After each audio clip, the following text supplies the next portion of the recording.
Will join us in just a little bit. Let's go to Joe in Brooklyn to kick it off. Hi, Joe. How are you? Good. How's it going? What's up, Joe? Good. What's up? What's Great up? to be a Mets fan.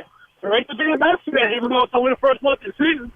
Let's hopefully we're great to be Yeah. a Met fan in October. Let's enjoy it, but we'll take it day by day. You know what I mean, Joe? Yeah, you got it right, Joe. The reason why I'm calling, just a couple of co-workers of mine, we were just sitting there this morning, just shooting the breeze, talking about come to trade deadline. I don't think it's really talking about a trade.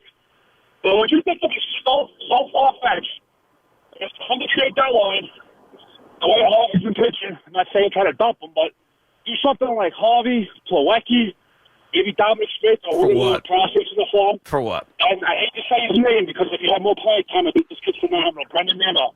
Send him to the Royals. Bring Sally Perez over here. What do you think? Well, I mean, Salvador Perez would be great, but I think there's a couple of things. Number one, that package wouldn't appeal them. Matt Harvey has very little value right now. Yeah, why would you want him? And he's a free agent at the end of the year. Yeah, and he's not good. Right. And I know the Royals are bad, and I don't know where they're going, but Salvador Perez is signed. He's affordable. Maybe he's one of those guys you build around. Brian in Rockville Center. Brian, how are you?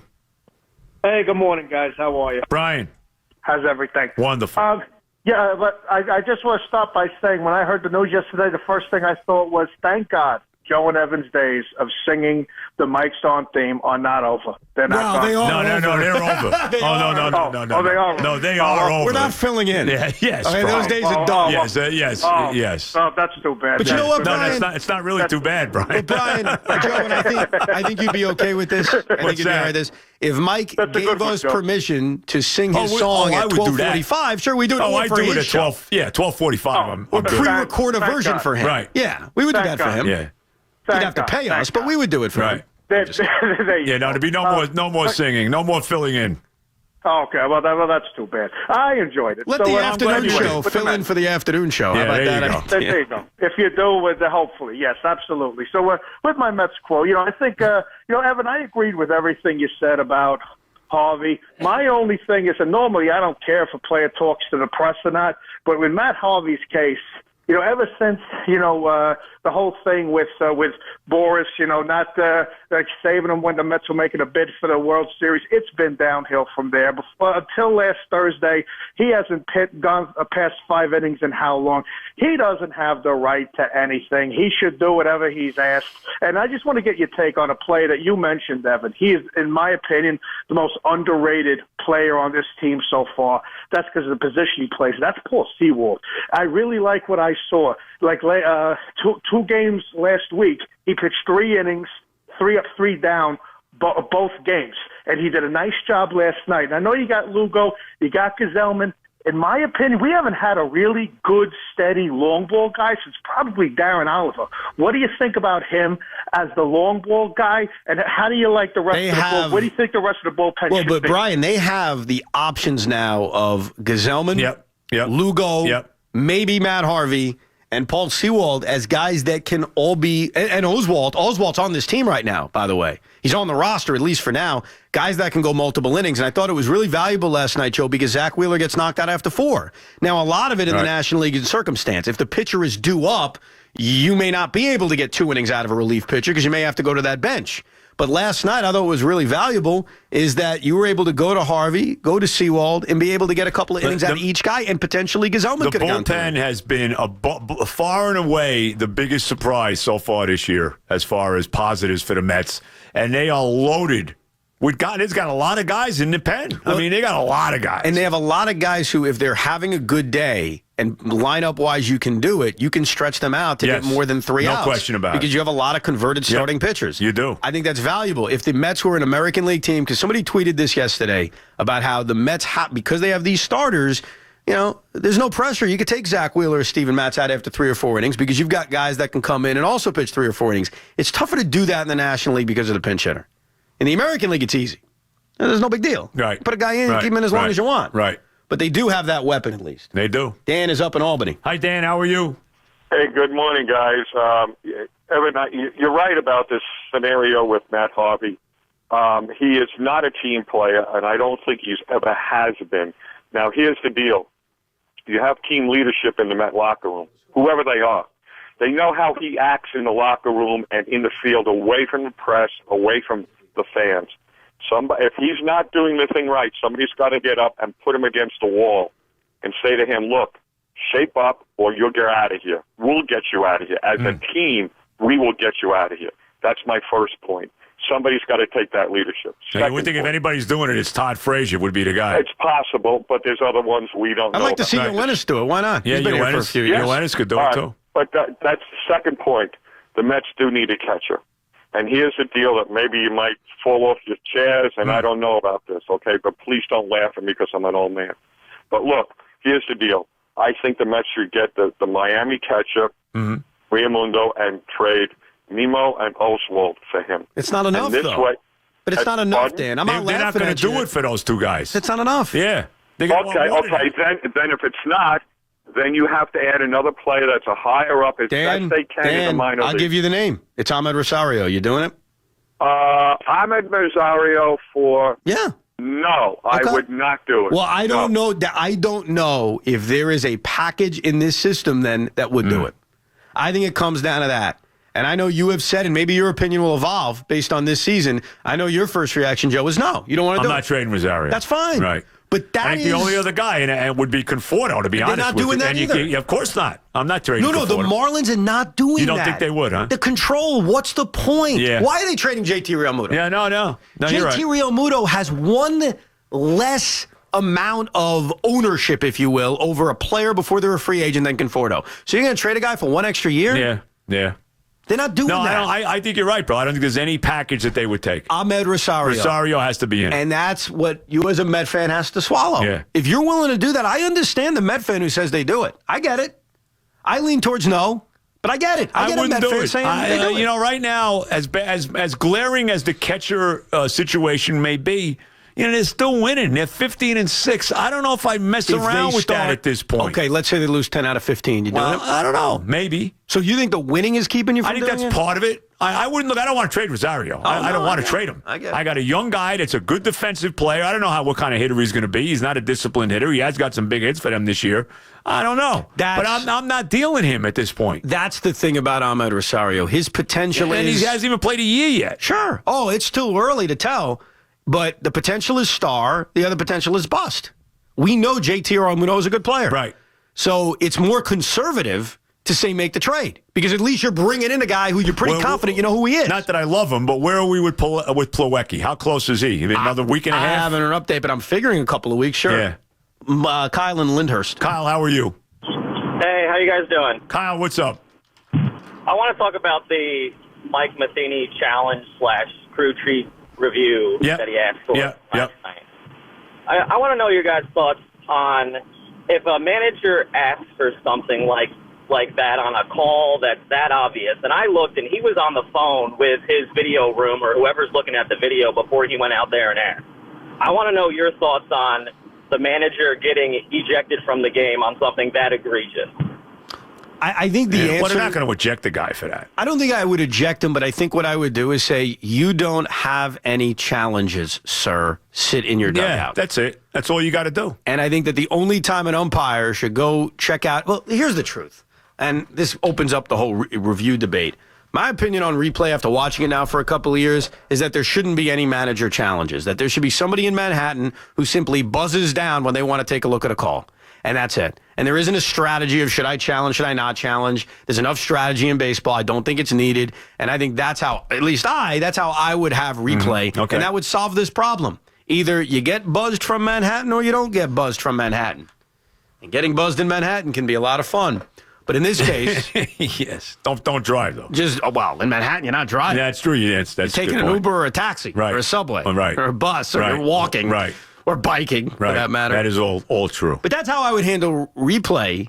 I think you disagree about that, though. You like the reviews? I don't love them. I don't like replay. Well, no. Let me rephrase that. I know you don't like replay. No, I like I like the coaches' challenges in the NFL, and I think that's all that there should be. I agree in the NFL. That's all there should be. I agree. As far as baseball, you give the guy one challenge, that's great, but that's it. You shouldn't have a situation like last night. Well, I don't have a challenge, but let me ask you to look. I can ask the umpires to look at it. And why?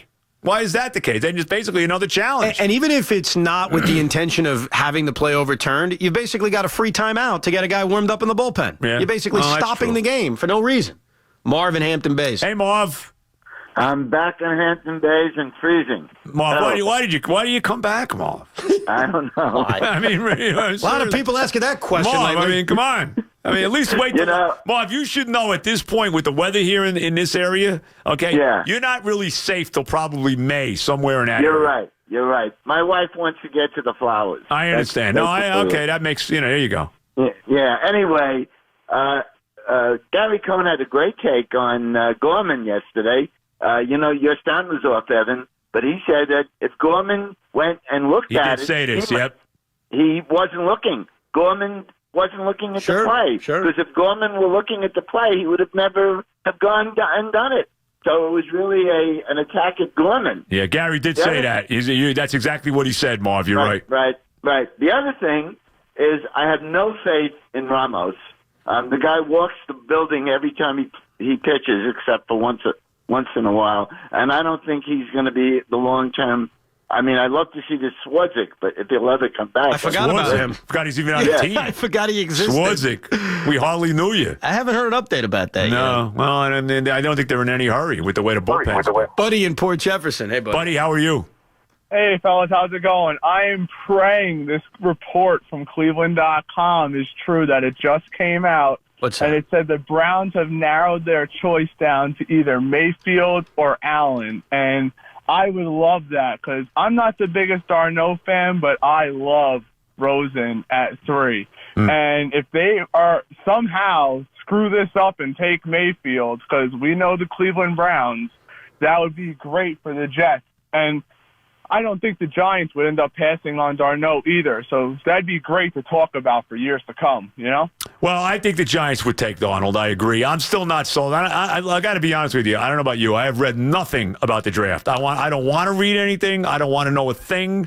It's all speculation. That's all it is. Let me get to tomorrow night at 8 o'clock, and then we'll find out what's really going to happen. That's exactly where I'm at. I am at that point, too. Enough. I don't want to hear this. It's Mayfield around. Hey, who knows? Tomorrow night we'll know. Right. That's it. And we'll all get to react to it. And everybody's going to get to have their opinion. This is good. This is bad. This is my grade. Even though nobody knows anything about anything. Of course. Nobody knows anything.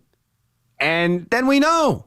At least we know what teams are doing. But right now, we have been speculating for 5 months. Oh, God. I can't read anything anymore. No, I'm with you. I'm done with it. Yep. Let's go. Let's do this damn thing. Yeah, thank God it's tomorrow. Bob in Brooklyn. Bob, how are you? What's up? Hi, Bob. All right, Bob is not there. Mac in South Plainfield. Mac, what's shaking, Mac? How are you? How you doing, guys? Good, Mac. Good. Welcome to the news format. I just want to say that. What are we, country now? Yeah. Yeah. I just want to say that Francesa is back. I'm a big Met fan like you guys. 50 years. Go back to the early 60s. Francesa is back in large part because the Yankees are absolutely loaded. I have not seen a young Yankee team like this ever. I mean, maybe go back to the 40s or something when Barry and DiMaggio were young. But, I mean, they are loaded, and so he can't stay away from this. You think that Mike is Mac? You think Mike is coming back because the Yankees have this unbelievable young team that looks like it's set for years? You really think that's the reason? That's the conspiracy. Yeah. If they were 3-12 or some such, no, he wouldn't be back. You don't know what you're talking about. Goodbye.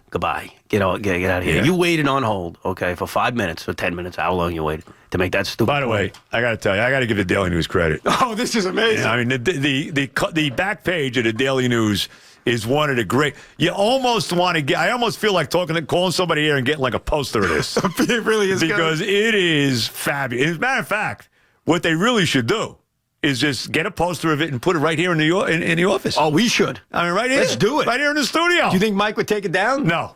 He'd like it? Maybe somebody else might, but I don't think. Ernie, can you work your magic? All the Daily Tell the news we want tell them this. we need a posterized thing of this. We'll pay for it. Right. No more than $20, though. I'll text Isola. Okay.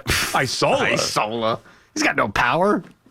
I don't even know. Who's the sports editor at the Daily News now? I don't even know who that is. Hey, Joe, the other day, you maybe didn't do us any favor when you basically said the Daily News was all fake news. I did say that. So maybe you should apologize. Yeah. Well, the for sports that. isn't fake. Oh, there you go. Hey, Daily News, sports real.